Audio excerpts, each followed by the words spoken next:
আসসালামু আলাইকুম। আজকে দেখাবো বড়ই মাখা। আর এরকম গরম হালকা হালকা ফাল্গুনের হাওয়ায় পড়েছে।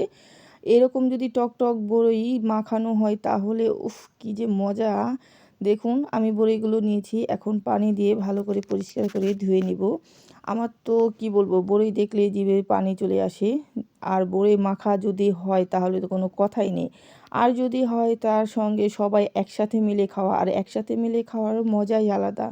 যে কোনো জিনিস দেখবেন একা একা খেতে কিন্তু মজা লাগে না, সবাই মিলে খেলে খুবই ভালো লাগে। আমি বড়িগুলো ফ্রেশ করে সুন্দর করে ধুয়ে নিলাম। তারপরে এদিকে আমি মশলাটা তৈরি করলাম। এখানে শুকনো মরিচ দিয়ে দিয়েছি আর লবণ দিয়ে ভালোভাবে একদম মিক্স করে নেব। হয়ে গেল। তারপর কাঁচামরিচও দিয়ে দিয়েছি, দুইটা একসাথে মিক্স করে। তারপর দিয়ে দিব ধনেপাতা। ধনেপাতা কুচি দিয়ে ভালোভাবে একটু ছেঁচে নেব। এভাবে ছেঁচে নিয়ে আমি মশলাটা তৈরি করে নিব। বড়িটা যে আমি মাখাবো, দেখতেই পাচ্ছেন হয়ে গেল। তারপর এক এক করে বড়িগুলো দিয়ে ভালোভাবে আবার সুন্দর করে ছেঁচে নেব। সবগুলো এইভাবে বড়ি ছেঁচে নেব, দেখুন। আর বড়িটা যদি ভালোভাবে ছেঁচা হয় তাহলে কিন্তু সেটা খেতে আরও ভীষণ মজা লাগে। আমার তো দেখেই জিভে পানি চলে আসছে। উফ!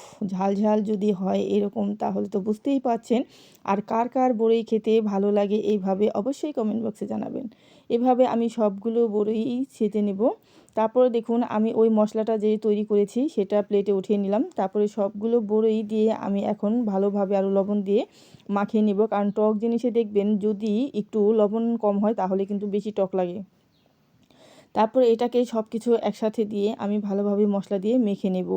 আর শুকনো মরিচটা দিলে কিন্তু বড়িটা খেতে আরও বেশি মজা লাগে। এই জন্য আমি দুটা বড়ি আর কি দুটা মরিচ আমি দিয়েছি একসাথে, দুটো মিক্স করে কাঁচামরিচ আর শুকনো মরিচ। তারপরে বাকি যে বড়িগুলো আছে সব কিছু দিয়ে একসাথে ভালোভাবে হাত দিয়ে মাখিয়ে নিব। আর এইরকম যদি বড়ই মাখা সবাই মিলে একসাথে খান তাহলে তো বুঝতেই পারবেন কত মজার হয়ে থাকে। কারণ এই বড়িটা কিন্তু বছরে একবারই আসে। এই শীতের মৌসুমে হালকা হালকা ছোট থেকে বড় হয়, পাকতে পাকতে গরমও এসে যায়। আর এই গরমে ক্লান্তিতে যদি এরকম টক টক বড়ি হয় তাহলে তো কোনো কথাই নেই, খেতে খুবই ভালো লাগে। বড়ি দিয়ে আচার বা মাখা যাই বলুন না কেন, দেখুন খাওয়া হয়ে গেল। তারপরে একসাথে সবাই মিলে একটু খাবো। উফ! লবণ দিয়ে দিলাম আরেকটু। কারণ টক জিনিস একটু লবণ কম হলে কেমন জানি লাগে। তারপরে এগুলো হয়ে গেলে আমরা সবাই মিলে পাশেই বসে আছি। সবাই এখন একসাথে খাবো। দেখুন বড়ির কালারটা মাখানো কিন্তু খুবই সুন্দর হয়েছে। আর কার কার এই বড়ি মাখা দেখে জিভে পানি চলে এসেছে অবশ্যই জানাবেন।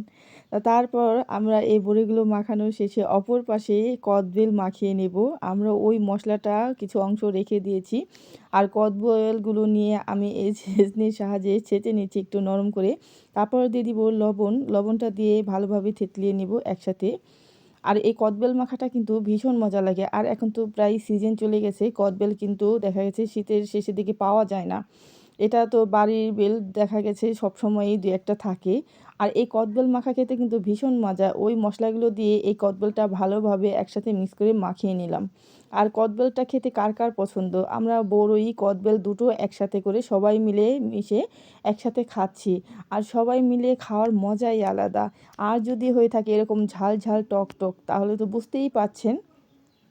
সবাই মিলে পাশেই বসে বসে খাচ্ছি আর গল্প করছি। তো সবার কেমন লাগলো বলুন এই বড়ই মাখা রেসিপি? আর যদি ভালো লেগে থাকে তাহলে প্লিজ লাইক কমেন্ট করে দেবেন। আর কে কে বড়ি খেতে পছন্দ করেন, এই কদবেল মাখা খেতে পছন্দ করেন জানাতে ভুলবেন না। সবাই ভালো থাকবেন। সো আল্লাহ হাফেজ।